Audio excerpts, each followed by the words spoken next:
Well, joining me now live is Treasurer Josh Frydenberg. Treasurer, good morning. Thank you for joining me. Firstly, new Treasury figures show that tax cuts and low-income concessions have put around $7 billion into the pockets of 8 million Australians. Has that been enough to offset the impact of lockdowns and border closures?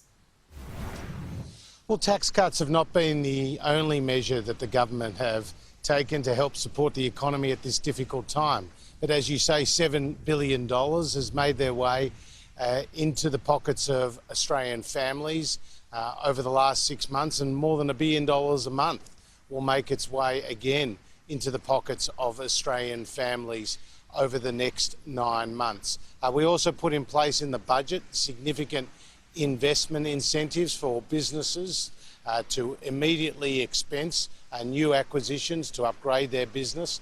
We also put in place a loss carry back measure in order to help businesses who have been doing it tough through COVID get the benefit of the tax system. So there's a whole range of tax measures that we have put in place. As you know, JobKeeper runs through to the end of March. We also put in place the JobMaker hiring credit. We brought forward billions of dollars of infrastructure spending, as well as making announcements about new infrastructure spending. And so there are a whole range of measures across the economy. Some $250 billion of direct economic support committed by the Morrison government, with around $150 billion already out the door. So very substantial support indeed to help Australia get through the biggest economic shock since the Great Depression. Well, let's talk about JobKeeper, and you mentioned the March cut-off. We've got a situation now in Greater Brisbane where business is locked down, and we are seeing restrictions imposed in parts of the country, for example in New South Wales, where there have been outbreaks. How viable is it for that subsidy to end in March when we're still seeing outbreaks and issues across the country? Well, JobKeeper has been an enormously successful program, and it's been the largest economic support program any Australian government has ever undertaken, with $77 billion already out the door. What we have always intended was that the JobKeeper program would be temporary. It'd be targeted, it'd be proportionate.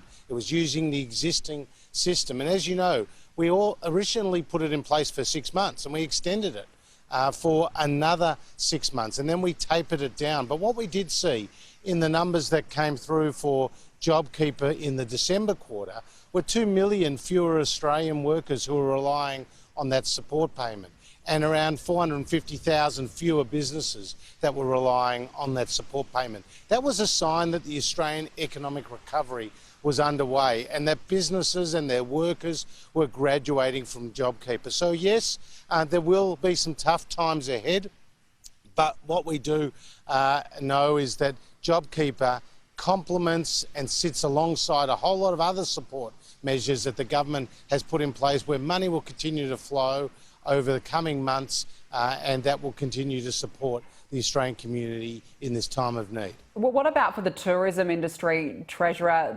Operators simply can't survive with consistent rolling border closures. Would you consider a special package of support for those tourism operators? Well, as you know, in the budget on October the 6th, I announced around $350 million for regional tourism support. We've also announced a travel agents program, more than $100 million to support those in the travel agents industry. Whether it's zoos, whether it's airlines, whether it's travel agents, the government has been there to support people in the tourism industry. Yes, I understand how the border closures have impacted upon the businesses, many small businesses in the tourism sector. This is a very difficult time, but there is already significant support going into the tourism sector that the government has announced already. And what does it mean for your own economic planning for the country, given we have these rolling border closures? They're open, they're shut, they're open and shut. How can you plan ahead for 2021 with so much uncertainty? Well, the uncertainty has been a feature, a characteristic of the last year, of the first global pandemic of this significance in more than a century. And I fear that the uncertainty will be there globally, at least for some time to come. Yes, we're optimistic with the rollout of the vaccine, but the virus is not going away. It's there with us every day. It's our ability to deal with the new cases that arrive that will very much determine the speed and the trajectory of our economic recovery. We've already seen some very positive signs. 85% of the 1.3 million Australians who either lost their jobs or saw their working hours reduced to zero at the start of the pandemic are now back at work. And as you would have seen in the September quarter for the national accounts, we saw a 3.3% increase in GDP growth, the single largest quarterly increase since 1976. And business and consumer confidence has also recovered to its pre-pandemic levels. So there are signs of optimism, there are signs of hope. Australians can be confident going into the future.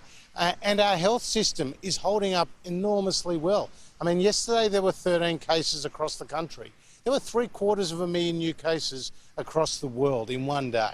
In the US, you've seen around 250,000 new cases. In the UK, 50,000 new cases. So our ability as a nation to get on top of the virus on the health front will very much assist the economic recovery, which is well underway. And just before we let you go, Treasurer, just on borders, everyone agreed at National Cabinet last week that Greater Brisbane would be declared a hotspot. Is that now under review, given that there have been no cases over the weekend? Well, as I understand it, the Queensland Premier will have more to say about the situation in Queensland.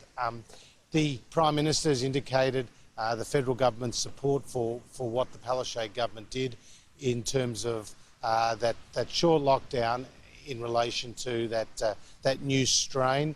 But we are dealing with a very challenging situation. There are new cases, there is this new strain, it is more infectious, and our ability to deal with that effectively and in a timely manner will be absolutely critical to our economic recovery.